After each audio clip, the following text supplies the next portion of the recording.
सारे जहां से अच्छा हम हिंदुस्तां हमारा माँ, सारे जहां से अच्छा हम हिंदुस्तां हमारा। तो हेलो दोस्तों, स्वागत है अपना इस यूट्यूब चैनल स्टडी पॉइंट में। तो आज हम लोग क्लास 10th का एसएसटी पढ़ने वाले हैं। क्या पढ़ने वाले हैं? क्लास 10th का एसएसटी, जो काफ़ी महत्वपूर्ण प्रश्न है। क्या है? काफ़ी महत्वपूर्ण प्रश्न जो बिहार बोर्ड एग्जामिनेशन 2025 में पूछ सकता है कि नहीं? जो 2 नंबर का, कितना 2 नंबर में आपको यह प्रश्न पूछा जाएगा। तो देखिए कौन कौन सा प्रश्न है, उसको बारी बारी से हम लोग क्या करेंगे, देखेंगे। तो सबसे पहला क्वेश्चन है 1848 ईस्वी के फ्रांसीसी क्रांति के कारण क्या है?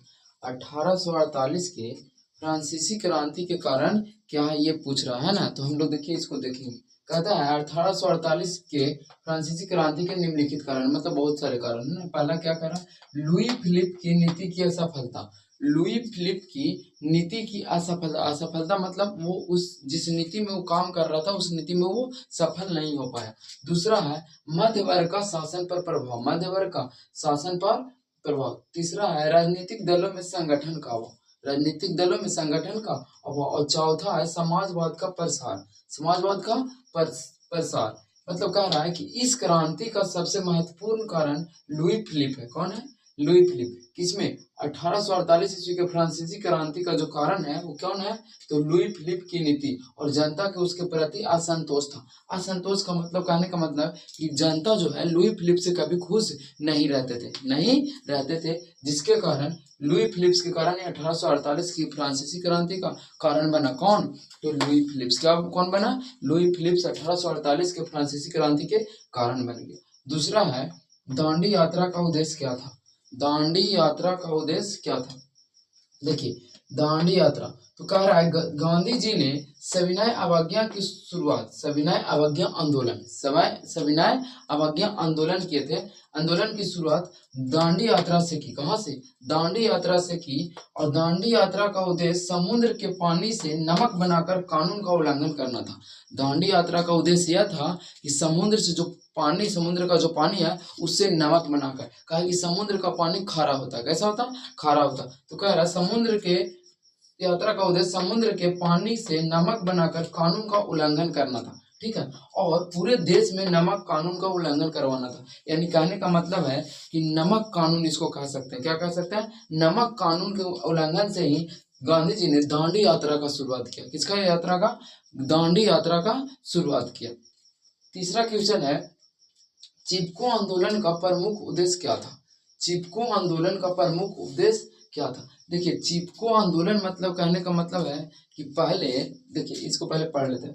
चिपको आंदोलन का मुख्य उद्देश्य था कृषि उपकरण। क्या था? कृषि उपकरण है किसानों के लिए। किसके लिए? किसानों के लिए बनाने हेतु अंगूर के कुछ वृक्षों की प्राप्ति की प्रार्थना कर सरकार द्वारा ध्यान नहीं देना। सरकार द्वारा यानी कहने का मतलब है कृषि यानी किसान लोग किसी भी चीज का पेड़ पौधा लगाता था तो सरकार ये नहीं कहता था कि काटो या ना काटो, है कि नहीं। मतलब कि लोग काट देते थे उसको। क्या करते थे? काट देते थे, जिसके कारण किसान को बहुत ज्यादा हानि होती थी, है कि नहीं। फसल उपजाने में उसको क्या होती थी? हानि होती थी। तो नहीं ध्यान देना और उल्टे उसके व्यवसायिक कार्य का क्या करना? नीलामी करना। यानी जो कृषि लोग मतलब किसान लोग जो काम को करते थे उसको ऑर्डर दे देकर और क्या करते थे? उसके बीज को क्या कर देते थे? खराब कर देते, यानी उल्लंघन करना, यानी कि नीलामी कर देना। इस कारण किसान को उत्तराखंड के एक गांव से एक आंदोलन करना पड़ा। उत्तराखंड के एक गांव से क्या करना पड़ा? एक आंदोलन शुरुआत करना पड़ा जो पूरे राज्य में फैल गई और इसी का नाम पड़ गया क्या? चिपको आंदोलन। जब बात फैल गई पूरी कि चिपको आंदोलन के लिए उत्तराखंड के गांव के कुछ लोग जो है आंदोलन का निर्माण किए हैं, तो उन्होंने क्या किया? पूरे राज्य में इस बात को क्या कर दिया? फैला दिया। फैलाने के बाद इसका नाम धरा गया चिपको आंदोलन। क्या नाम धरा गया? चिपको आंदोलन। जिसके नेता थे सुंदरलाल बहुगुणा। क्या थे? सुंदरलाल बहुगुणा। कहने का मतलब है कि जो भी पेड़ काटता था उसमें वो जाके क्या हो जाते थे? चिपक जाते थे। आज में जब आंदोलन छड़ा गया तो इसमें कहा गया कि पहले मुझे काटो उसके बाद पेड़ के काटना। ठीक है। तो यह बात सारे राज्यों में क्या हो गई? फैल गई। तो फैलने के कारण इसका नाम धरा गया चिपको आंदोलन। क्या नाम धरा गया? चिपको आंदोलन। और उस समय से पेड़ काटना क्या हो गया? बंद हो गया। आज समझ में? तो इसके नेता क्या थे पूछेगा, ऑब्जेक्टिव में आएगा कि चिपको आंदोलन के नेता कौन थे, तो हम लोग लिखेंगे क्या? सुंदरलाल बहुगुणा। ठीक है। उसके बाद चौथा क्वेश्चन है, जनेवा समझौता कब और किसके बीच हुआ था? जनेवा समझौता कब और किसके बीच हुआ था? तो लिखल है जनेवा समझौता मई 1954 ईस्वी में हुआ था। कब हुआ था? मई 1954 ईस्वी में हिंद चीन समस्या पर हुआ था। हिंद चीन समस्या पर हुआ था। इसमें वियतनाम के दो भागों में बांटा गया। वियतनाम कितने भागों में बांट दिया गया? दो भागों में बांट दिया गया। तथा लाओस तथा कंबोडिया में राजतंत्र को स्वीकार कर दिया गया। क्या कर लिया गया? लाओस और कंबोडिया को स्वीकार कर दिया गया और संसदीय प्रशासन का प्रणाली को अपनाया गया। मतलब जो भी शासन है ना उसको अपना लिया गया। किसमें? तो कहता है कि इसमें वियतनाम को वियतनाम को दो भागों में बांट दिया गया। वियतनाम को दो भागों में बांट दिया गया और दो का नाम धर दिया गया, एक को लाओस है, एक कंबोडिया। और इसमें एक राजतंत्र स्वीकार कर दिया गया। क्या कर दिया गया? राजतंत्र स्वीकार कर दिया गया और संसदीय शासन प्रणाली को अपना गया। जो भी संसद लोग बोलता था उस प्रणाली को क्या करने लगा? मतलब समाज के द्वारा जो दिया गया वचन है उसी को क्या करने लगा? सब मानना स्टार्ट कर दिया है कि नहीं। और अगला है, इटली के एकीकरण में मेजनी का क्या योगदान था? इटली के एकीकरण में मेजनी का क्या योगदान था वो देखेंगे। तो कहता है मेजनी एक उदारवादी और राष्ट्रवादी क्रांतिकारी था। क्या था? मेजनी एक उदारवादी, राष्ट्रवादी और क्रांतिकारी था। कौन था? मेजनी कौन था? तो मेजनी कह सकते हैं एक उदारवादी या राष्ट्रवादी क्रांतिकारी था। मेजनी क्या था? तो क्रांतिकारी था। कहता है वह इटली को निर्कुन शासकों से मुक्त कराना चाहता था। निर्कुन शासकों से क्या करना चाहता था? मुक्त कराना चाहता था। कौन? इटली। कौन? इटली चाहता था और उसे एक गणतंत्र के रूप में देखना चाहता था। मतलब क्या कहने का मतलब, वो मतलब किसी प्रकार के कोई समस्या में उल्लंघन की समस्या नहीं ले सके, इस स्थिति में इटली ने अंग्रेज को देखना चाहता था। क्या करना चाहता था? अंग्रेज जो है पूरे शासन को क्या करना चाहता था? एकदम मुक्त अवस्था में देखना चाहता था।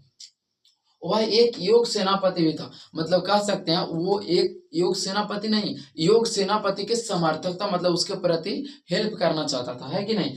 और मेजनी ने अपने उद्देश्य के पूर्ति के लिए उसने एक यंग इटली का संस्था का स्थापना किया। क्या किया? मेजनी ने अपना उद्देश्य मतलब उसका एक चाह होगा, है कि नहीं। चाह जिससे ना होता है, किसी को सपना होता है, तो इसका एक सपना था कि हम इस काम को करेंगे। तो अपने उद्देश्य के लिए एक यंग इटली का नामक संस्था का एक स्थापना कर दिया। और क्या कर दिया? यंग इटली संस्था का एक क्या कर दिया गया? स्थापना कर दिया। किसने किया? तो मेजनी ने। किसने किया? मेजनी ने। समझ में? उसके बाद लिखा हुआ स्टार पॉइंट कुछ दे दिए हैं कि बिहार में रज्जू मार्ग कहाँ है? बिहार में रज्जू मार्ग कहाँ है? तो बिहार में रज्जू मार्ग राजगीर में है। कहाँ है? राजगीर में। दूसरा है, मजदूर दिवस कब मनाया जाता है? मजदूर दिवस कब मनाया था? तो मजदूर दिवस 1 मई को मनाया जाता है। कितना मई को? 1 मई को मनाया जाता है। उसके बाद रूस में जार का अर्थ क्या है? रूस में जार का अर्थ क्या है? तो रूस में जार का अर्थ है रूस का राजा। रूस का राजा या कह सकते हैं रूस का सम्राट। क्या कह सकते हैं? सम्राट। सम्राट का मतलब ही राजा होता है। समझ में? मतलब हम लोग इतना देख लिए। समझ में? इतना हम लोग क्या कर लिए? देख लिए। अब इसके आगे हम लोग देखने के लिए हम लोग पुनः दोबारा पार्ट 2 में, ये देखिए पार्ट 1 है। क्या हमारा? पार्ट 1 है। पार्ट 1 में हम लोग इतना देख लिए। आप चाहे तो स्क्रीनशॉट भी ले सकते हैं। ये हो गया पार्ट 1। क्या हो गया? पार्ट 1। अब मिलते हैं ऐसे ऐसे क्वेश्चन लेके, अब मिलेंगे पार्ट 2 में। किसमें? पार्ट 2 में। तब तक के लिए बाय।